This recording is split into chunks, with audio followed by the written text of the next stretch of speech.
this game ends up going the distance here, simply because...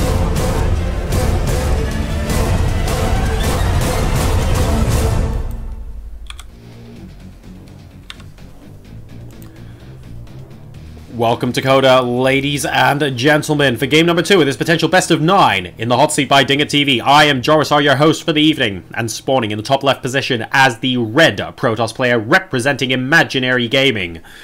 One of the most unpredictable Protosses in the world. Does he have a plan for this map? It is Welmu. Glahufga, he says. Glahuff, Buddy says. Insert Valar Morghulis reference here. And spawning in the bottom right-hand position as the blue Terran player representing TeamLiquid.net.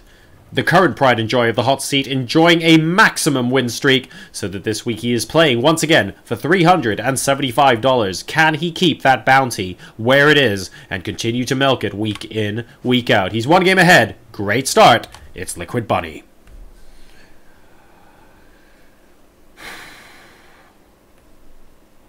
All right. So, game number 1. Not too much to read into it. Bunny goes for his pretty standard Reaper opening. He did lose the Reaper very early on. I do not think that was a good move from Bunny. I think he probably recognized that was a mistake. Good defense, though, by Welmu. Knew exactly where to place his Mothership Core. And then Welmu got a little bit greedy. I think he went, well, hang on a second. I've killed off the Reaper. I've done a lot of things correctly. And we saw that earlier third base. We saw the double forge going down, pumping up those upgrades. That's what the Chrono Boost was being used for as well. And Bunny's 2-base timing with the Marine tanks just caught Welmu off guard. And Welmu had the upgrades, had the quality and the composition, but didn't have the volume to defeat Bunny there. And I think that was really, really key. So with that in mind, he's going to go into game number 2. I don't think he's going to feel too disheartened about this, to be honest, as we see the exact same opening coming out from Bunny. Because I think Welmu's going to realize, well, hang on a sec, I can probably do exactly the same thing, be a little bit less greedy, and it is still a game. It wasn't like I was completely and utterly outplayed. It's more like I was completely and utterly outbuilded. And you know what? That would be a fair thing for him to think at this point in time, I believe. But right now, we're seeing the same old shenanigans. Welmu immediately sending a second probe downtown as well. Wanting to have a check on this SCV to say, actually, I really don't want you to block this Nexus. And the SCV trying to block it will be able to get there in time and is going to proceed to become very annoying indeed. Good bit of zoning out there, but Bunny is going to try and hold on for dear life. 25 and 20 hit points left. He can sustain 4 more hits to this SCV. He lost it in the last game. He's going to try and not lose it this time around. There goes the Nexus. There goes the SCV. And all bets are off, ladies and gentlemen. No winner. Well, actually, given the hit points on the SCV, I should say points decision to Welmu there. But Welmu was 2v1, so, you know, make of that what you will. A little bit of an unfair fight. Bunny going for the reactor straight after that initial Reaper. And he has already poked and prodded, by the way. He will have spotted everything that's going on inside of Welmu's base, and he gotten away this time. So, really, really nice bit of scouting there. He's going back in for round 2. Here comes the Mothership Core, though. And, ooh, very, very good quick reactions by Bunny there. That's important, by the way, because the Reaper was still healing up with the passive healing ability. So he figured he may as well give it a go.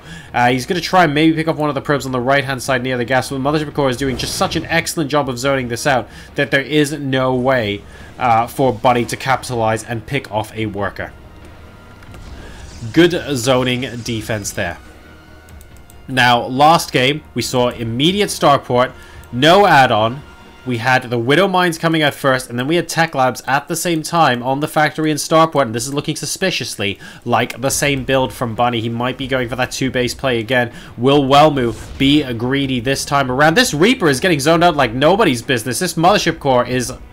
I wanted to say psychedelic, and then I realized that was absolutely the wrong word to use. But basically, Welmu is predicting everywhere the Reaper is going to go. And now with the addition of the Stalker, he's zoned it out as well. So excellent play coming out there from him. And would you lo and behold, we have a very similar play coming out from Welmu as well. Instant going into the blink right now. We don't have double forges just yet. So there is going to be a difference here. But... this time, we have Bunny moving out with a reasonable number of Marines. And, oh, the Stalkers are going to fight out in a particularly nasty way, and one of them almost actually getting killed off there. Needs to be very careful with this kiting. He needs to kite this one back up the ramp, please, Welmu. Don't do this to my heart. Oh my god, that Stalker! Okay, well, he was always playing with fire. And a second one's going to go down as well. This could be disastrous for him. That is not what he wanted at all. Ugh. Oh, that's disgusting. 2 probes dead, 3 now dead, and this is actually a very, very strong piece of aggression. Notice he's not coming out of here with tanks, by the way. He did go for that medevac build that we were talking about in the last game. He's opted to do it this time around. He sacrifices that entire army, but if we take a look at units lost, the Protoss seems to have come off worse. 6 workers killed versus 0 at the moment, and definitely advantage Bunny. He opened up the same way, guys. Really, really entertaining there, but off the back of that, he went for a different build. He went for that medevac. He went for the mines to support his army. And he's generally just done an excellent job of it. And this time around, we can see, well, that unfortunately the Widow Mine still continues to do damage. Now up to 10 workers killed and still 1 in the mineral line. He's really putting a lot of pressure off of a very, very similar build. And wow, okay. Observer coming out there. The Widow Mine does go down. But once again, we have the double forge and the robotics bay. I'm really, really scared for Welmu right now because I wonder if this is going to get picked apart. All Bunny has to do is scout this. And if he scouts this, he might decide to go for yet another stupidly strong 2-base attack. Love this. Medevac is getting repaired, by the way. Always good to maximize your resources like that. Very, very few players consistently do this. As we have a drop coming down in the natural expansion. More workers being killed now. And I think Welmu, well... 12 workers down. It is getting to a point now, guys, where I actually think Welmu has to be greedy, has to try and get his army to as basically in as good standing as possible, and has to just go for it. He has to continue upping the ante and trying to get greedier and greedier, because right now he's just so comfortably behind, I feel, with 12 workers killed already at this stage of the game. And Bunny's army supply potentially looking to explode because all of these add-ons are about to complete. We have Stim and Combat Shield. This, to me, by the way, signals in about 2 minutes' time Bunny going for some pretty big aggression here. And we've also got a Tech Lab and Reactor going down on these barracks as well. So more and more units are going to be pouring out of the Terran side of the camp. What have we got in Shea Protoss? Well, 1-1 is on the way. We did get that double forge. Fair enough. Here we go. 4 more gateways. That's what I'm talking about. And at the moment, you know, it's only the 1, but we do need to see a couple more there. I'd love to see some more heavy-hitting units. I want to see some Colossi. I want to see some Immortals. I want to see something come out of Welmu that proves to us that he is not actually being too greedy this time around. And I like that his observer is placed right here to spot the army moving out as well. But Bunny will be able to see that, and this is roughly timed, by the way, with Stim and Combat Shield, as we were mentioning before. This time around, though, Bunny, I think after taking that economic damage to Welmu earlier on in the game, he said, well, I might be able to get away with just taking a 3rd here as well. So this, if this does game-ending damage, great, but if it doesn't, Bunny is happy to pull back and consolidate himself on 3 bases here in game number 2. He's taking a slightly unconventional route through the debris, by the way. Not because he's seen this observer, but because he knows the observer might be there. But look at this. Sick positioning from Welmu. Knows that this is a bit of an alternative path of attack for Terran players. And as a result, he actually knows exactly where the army's going to be popping by. So I really like that. Double Colossi here to protect this flank from the advancing Terran forces. And note, by the way, more medevacs have been produced at the moment, but I bet the next 2 ships are likely to be Vikings. So a couple of units prodding around the 3rd base getting put down as well. And has this unit seen a Colossus yet? Not yet, but I tell you what, when he does see it, it's going to be painful. Zap, zap, zap. And hey, there you go, guys. Presto. Don't say I don't tell you the future. As Vikings now start popping out of this starport. We have a 2nd engineering bay as well as an armory coming down for Bunny as well. So looking a little bit ahead to that 2-2.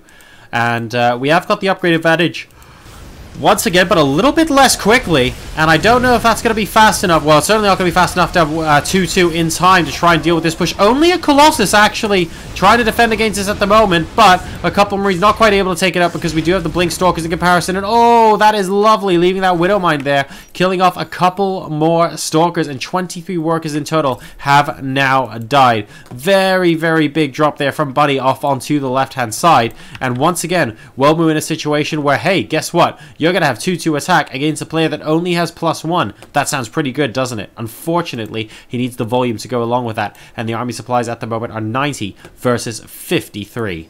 Massive, massive difference between the two sides right now. Oh, and please kill off these Widow Mines. They make me hurt. I play Terran and they make me hurt, guys. Alright, there we go. They finally get rid of them. 29 workers killed.